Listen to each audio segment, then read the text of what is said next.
आपल्या सर्वांचं मनपूर्वक स्वागत करीतो।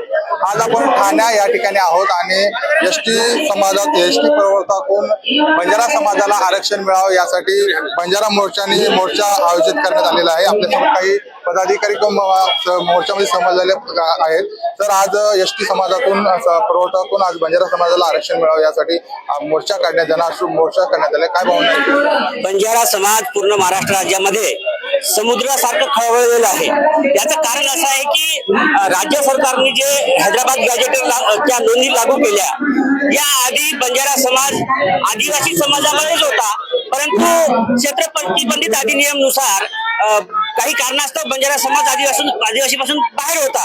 परंतु हैदराबाद गॅजेट लागू केल्याने, हैदराबाद संस्थांचा सर्व नियम लागू केल्यानं बंजारा समाज हा अनुसूचित जमातीत झाल्याचं स्पष्ट झालेला आहे। आणि ही जी मागणी आहे बंजारा समाजाची, ती मागणी जास्त आहे, कारण देशामध्ये बंजारा समाज तेलंगणा, आंध्र प्रदेश, तामिळनाडू विविध ठिकाणी एसटी कॅटेगरी मध्ये आहे।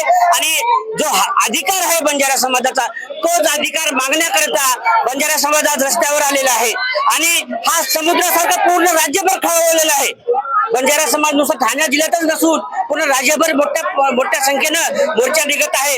मी आपल्या माध्यमातून राज्य सरकारला विनंती करतो की त्यांनी हैदराबाद गॅजेटच्या नोंदीनुसार तात्काळ बंजारा समाजाला अनुसूचित जमाती प्रवर्गामध्ये समावेश करून त्यांना जो बॅकलॉग आहे बंजारा समाजाचा, तो बॅकलॉग काढावा आणि एसटीची कॅटेगरी बंजारा समाजाला लागू करण्यात यावी ही विनंती करतोय।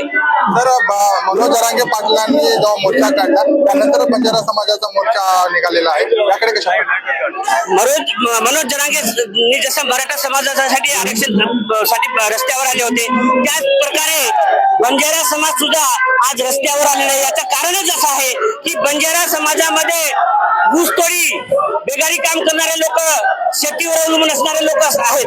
आणि याचं कारण असं आहे की खूप निरक्षरता आणि ज्या लोकूर समितीचे निकास केलेले आहेत, ते पाचही निकास मागासलेपणा, त्याच्यानंतर त्यांची संस्कृती, त्यांची बोलीभाषा आजही आमच्या स्त्री जी आहे ते एखाद्या शिकलेल्या पुरुषापासून दूर उभी जाते। त्याचं कारण की त्याच्यामध्ये अज्ञानपणा आहे, मागासलेपणा आहे, अशिक्षितपणा आहे। त्यामुळे बंजारा समाज पाचही निकष अनुसूचित जमातीत प्रवर्गाचा निकष पूर्ण करतो आणि यामुळे बंजारा समाजाला अनुसूचित प्रवर्गामध्ये समाविष्ट करून त्या समाजाला न्याय द्यावा अशी मी विनंती करतोय। तर तुम्ही या बंजारा आरक्षणामध्ये सामील झालेला आहे, आरक्षण मोर्चामध्ये काय